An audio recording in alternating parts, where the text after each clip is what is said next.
मो भास्कर चंद्र साहू।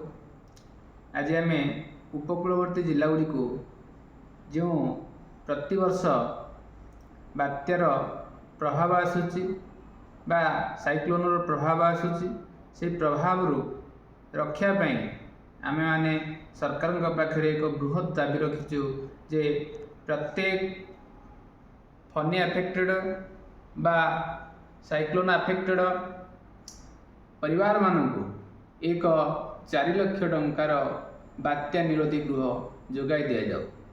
सरकार जो ढंगरे बात्या आश्रयस्थली गठन कर भावुंट जे आम जनसाधारण बृहत उपकार करुचु, ताहा उपकार नुहे, ताहा मानव अधिकार क्षुण्णर एक माध्यम।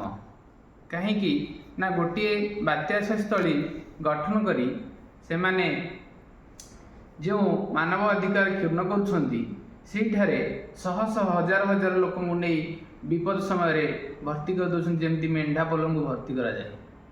समस्ते सेठी ना खाइबा सठिक ही पाई पारुछंती ना गाधैबा पीवा ठारू आरंभ करी कौन सुविधा से सठिक ढंग से पाई पारुछन।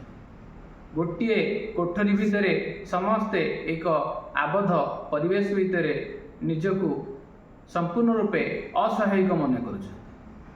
यह द्वारा कौन होची ना गोटे व्यक्तिर तार मानविक अधिकार टी क्षुण्ण होची।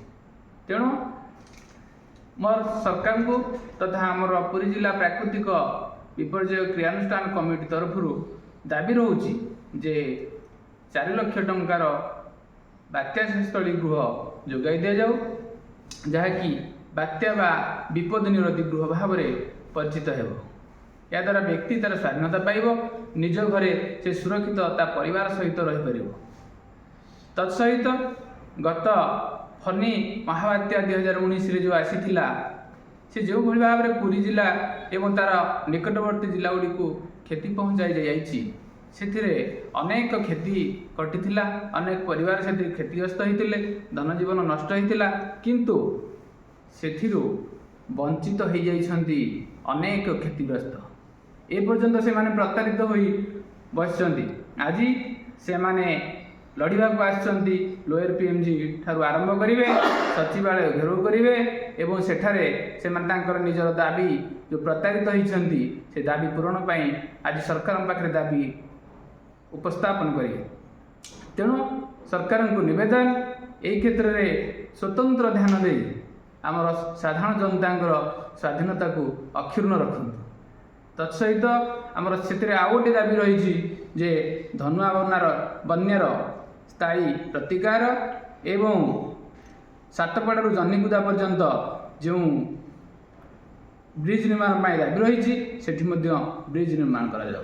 एवं आमको गत 16/10/2023 अक्टोबर मास जो आम दाबी करूँ आमर मालतीपाटपुर बस स्टैंड पुरी ठारे सेठी जो 600 लोक ना केस कर संगीन अभियोग लगी 307 भली दफा से आम मानकर अधिकार क्षुण्ण करागला आम मान प्रतारित करागला बेले फनी क्षतिग्रस्त मान प्रतारित कला बेले आम जो आम अधिकार वंचित होचु से अधिकार पाई दाबी करुला बेले तमें आमको 307 भली संगीन दफारे नियोजित करछ बा बांधी पकईछ।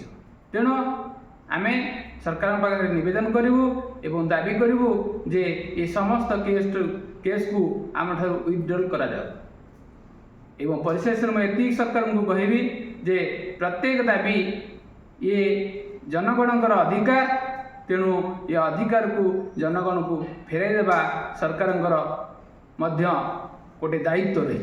तेणु ये दायित्व को पूरण करूँ। जय जगन्नाथ।